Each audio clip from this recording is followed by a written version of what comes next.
Hello, I'm Lance, and welcome to the Dozing Off podcast.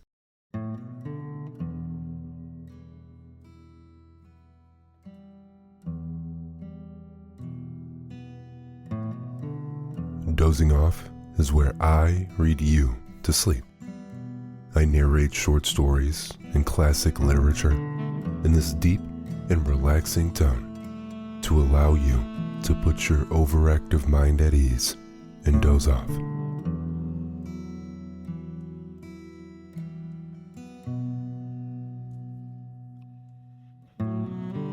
You know, I know we're combing through Peter Pan right now, but I just couldn't help myself. I ran into Winnie the Pooh and said, yeah, this will be perfect in addition to Peter Pan. So tonight, we have chapter 1 of Winnie the Pooh.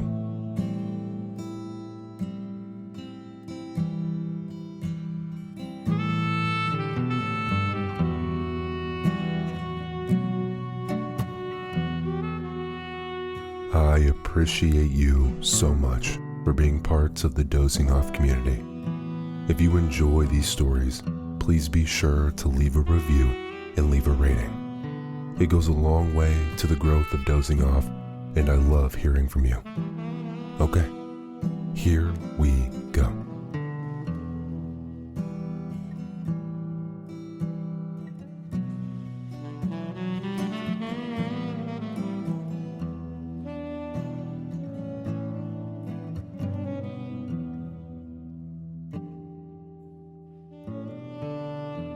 Winnie the Pooh.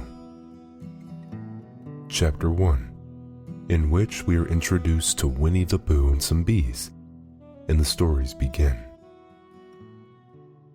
Here is Edward Bear coming downstairs now, bump, bump, bump on the back of his head, behind Christopher Robin. It is, as far as he knows, the only way of coming downstairs. But sometimes he feels that there really is another way, if only he could stop bumping for a moment and think of it. And then he feels that perhaps there isn't. Anyhow, here he is at the bottom and ready to be introduced to you, Winnie the Pooh. When I first heard his name, I said, just as you are going to say, but I thought he was a boy. So did I, said Christopher Robin. Then you can't call him Winnie. I don't. But you said he's Winnie the Pooh. Don't you know what "there" means? Ah, yes, now I do, I said quickly, and I hope you do too, because it's all the explanation you're going to get. Sometimes Winnie the Pooh likes a game of some sort when he comes downstairs, and sometimes he likes to sit quietly in front of the fire and listen to a story. This evening, what about a story? Said Christopher Robin. What about a story? I said. Could you very sweetly tell Winnie the Pooh one? I suppose I could, I said. What sort of stories does he like? About himself, because he's that sort of bear. Oh, I see. So, could you very sweetly? I'll try, I said. So I tried. Once upon a time, a very long time ago now, about last Friday, Winnie the Pooh lived in a forest all by himself under the name of Sanders. What does under the name mean? Asked Christopher Robin.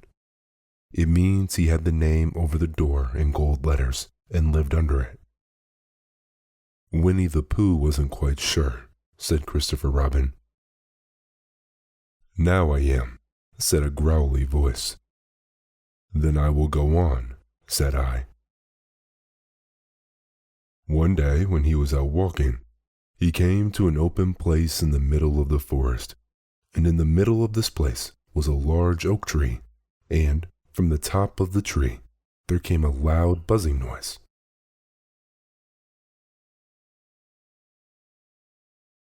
Winnie the Pooh sat down at the foot of the tree, put his head between his paws, and began to think.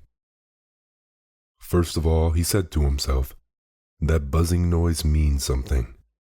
You don't get a buzzing noise like that, just buzzing and buzzing without meaning something. If there's a buzzing noise, somebody's making a buzzing noise. And the only reason for making a buzzing noise that I know of is because you're a bee. Then he thought another long time and said, and the only reason for being a bee that I know of is making honey. And then he got up and said, and the only reason for making honey is so I can eat it. So he began to climb the tree. He climbed and he climbed and he climbed, and as he climbed, he sang a little song to himself. It went like this. Isn't it funny how a bear likes honey? Buzz, buzz, buzz. I wonder why he does. Then he climbed a little further and a little further, and then just a little further. By that time, he had thought of another song. It's a very funny thought that, if bears were bees, they'd build their nests at the bottom of trees. And that being so, if the bees were bears, we shouldn't have to climb up all these stairs. He was getting rather tired by this time, so that is why he sang a complaining song. He was nearly there now, if he just stood on that branch. Crack! Oh, help! Said Pooh, as he dropped 10 feet on the branch below him. If only I hadn't, he said, as he bounced 20 feet onto the next branch. You see, what I meant to do, he explained as he turned head over heels and crashed onto another branch 30 feet below. What I meant to do, of course, it was rather, he admitted, as he slithered very quickly through the next 6 branches. It all comes, I suppose, he decided as he said goodbye to the last branch, spun round 3 times, and flew gracefully into a gorse bush. It all comes of liking honey so much. Oh, help! He crawled out of the gorse bush, brushed the prickles from his nose, and began to think again. And the first person he thought of was Christopher Robin. Was that me? Said Christopher Robin in an awed voice, hardly daring to believe it. That was you. Christopher Robin said nothing, but his eyes got larger and larger, and his face got pinker and pinker.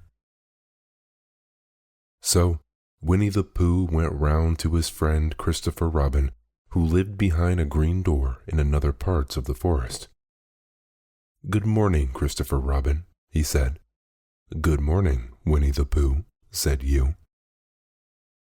I wonder if you've got such a thing as a balloon about you. A balloon? Yes, I just said to myself coming along, I wonder if Christopher Robin has such a thing as a balloon about him. I just said it to myself thinking of balloons and wondering. What do you want a balloon for? You said. Winnie the Pooh looked round to see that nobody was listening, put paw to his mouth, and said in a deep whisper, Honey. But you don't get honey with balloons. I do, said Pooh. Well, it just happened that you had been to a party the day before at the house of your friend Piglet, and you had balloons at the party. You had had a big green balloon, and one of Rabbit's relations had had a big blue one, and had left it behind, being really too young to go to a party at all, and so you had brought the green one and the blue one home with you. Which one would you like? You asked Pooh. He put his head between his paws and thought very carefully. It's like this, he said. When you go after honey with a balloon, the great thing is to not let the bees know you're coming. Now, if you have a green balloon, they might think you were only part of the tree and not notice you, and if you have a blue balloon, they might think you were only parts of the sky and not notice you. And the question is, which is most likely? Wouldn't they notice you underneath the balloon? You asked. They might or they might not, said Winnie the Pooh. You can never tell with bees. He thought for a moment and said, I shall try to look like a small black cloud. That will deceive them. Then you had better have the blue balloon, you said, and so it was decided.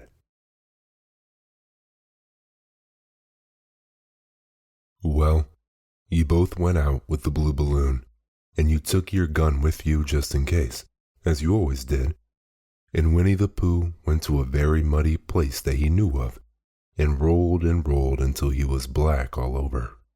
And then, when the balloon was blown up as big, and you and Pooh were both holding onto the string, you let go suddenly, and Pooh Bear floated gracefully up into the sky and stayed there, level with the top of the tree and about 20 feet away from it. Hooray! You shouted. Isn't that fine? Shouted Winnie the Pooh down to you. What do I look like? You look like a bear holding onto a balloon, you said. Not, Pooh said anxiously, not like a small black cloud in a blue sky. Not very much. Well, perhaps from up here it looks different, and, as I say, you can never tell with bees. There was no wind to blow him near to the tree, so there he stayed. He could see the honey, he could smell the honey, but he couldn't quite reach the honey. After a little while, he called down to you. Christopher Robin, he said in a loud whisper. Hello. I think the bees suspect something. What sort of thing? I don't know, but something tells me that they're suspicious. Perhaps they think that you're after their honey. It may be that. You can never tell with bees. There was another little silence, and then he called down to you again.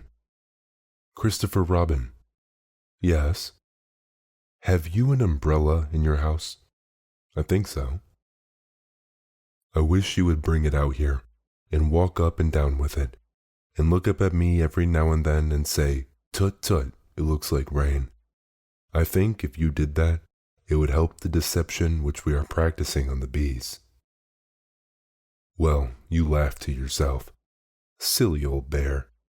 But you didn't say it aloud because you were so fond of him, and you went home for your umbrella. Oh, there you are, called down Winnie the Pooh as soon as you got back to the tree. I was beginning to get anxious. I have discovered that the bees are now definitely suspicious. Shall I put my umbrella up? You said.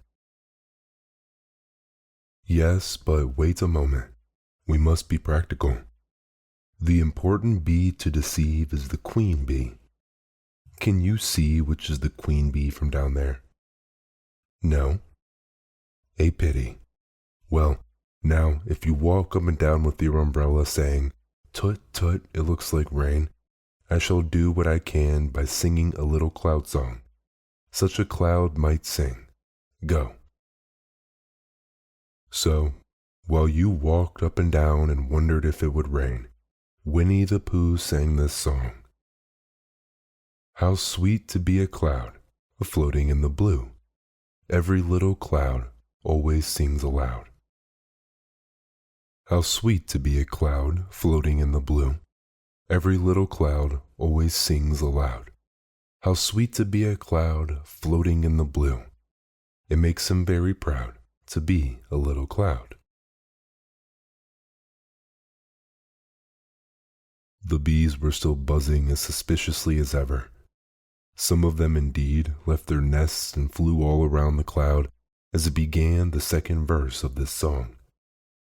And one bee sat down on the nose of the cloud for a moment and then got up again. Christopher, ow, Robin, called out the cloud. Yes? I have just been thinking, and I have come to a very important decision. These are the wrong sort of bees. Are they? Quite the wrong sort. So I should think they would make the wrong sort of honey, shouldn't you? Would they? Yes, so I think I shall come down. How? Asked you.